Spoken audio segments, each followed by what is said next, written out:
বাংলাদেশের তৈরি পোশাক খাত, যা দেশের রপ্তানি আয়ের মূল চালিকা শক্তি, আজ তা বহুমুখী সংকটে পড়েছে। গত এক বছরে প্রায় 10% প্রবৃদ্ধি অর্জন করলেও এই শিল্প বর্তমানে আন্তর্জাতিক চাপ ও অভ্যন্তরীণ সমস্যায় জর্জরিত। যুক্তরাষ্ট্রের বাড়তি শুল্ক, ভারতের বাণিজ্যিক প্রতিবন্ধকতা এবং রাজনৈতিক অস্থিরতা সব মিলিয়ে এই খাতের টেকসই অগ্রগতি হুমকির মুখে।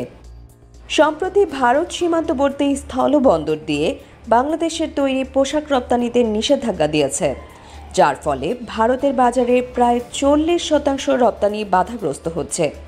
ফলে ব্যবসায়ীদের এখন বাধ্য হয়ে ব্যয়বহুল ও সময়সাপেক্ষ সমুদ্রপথে রপ্তানি করতে হচ্ছে। এদিকে যুক্তরাষ্ট্র বাংলাদেশি পোশাকে 10% অতিরিক্ত শুল্ক আরোপ করেছে, যা বেড়ে 37% পর্যন্ত হতে পারে। আন্তর্জাতিক আদালত এই সিদ্ধান্তকে অনৈতিক বললেও এখনও তা প্রত্যাহার করা হয়নি। শিল্প উদ্যোক্তারা বলছেন, শুধু আন্তর্জাতিক সমস্যা নয়, দেশের ভেতরেও নানা চ্যালেঞ্জ আছে, যেমন গ্যাস সংকট, উৎপাদন ব্যয়ের ঊর্ধ্বগতি, আমদানি রপ্তানির জটিলতা ও সরকারি নীতির অভাব। নিডওয়্যার প্রস্তুতকারক সমিতির সভাপতি মোহাম্মদ হাতেম জানিয়েছেন, অনেক কারখানা গ্যাস ঘাটতির কারণে 30 থেকে 40% উৎপাদন ক্ষমতা হারাচ্ছে। তারপরও উদ্যোক্তারা হাল ছাড়েননি।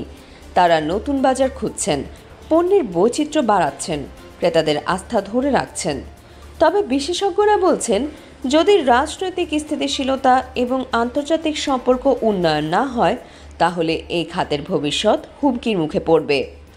তাই এখনই সময় টেকসই বাণিজ্য নীতি, সুষ্ঠু কূটনীতি এবং অভ্যন্তরীণ সহায়তা নিশ্চিত করার। বাংলাদেশের অর্থনীতির চালিকা শক্তি এই খাতকে রক্ষা করতে হবে, না হলে ক্ষতি শুধু পোশাক খাতে সীমাবদ্ধ থাকবে না, প্রভাব পড়বে গোটা অর্থনীতিতে। Desk report, CB news. Subscribe now for daily news and updates.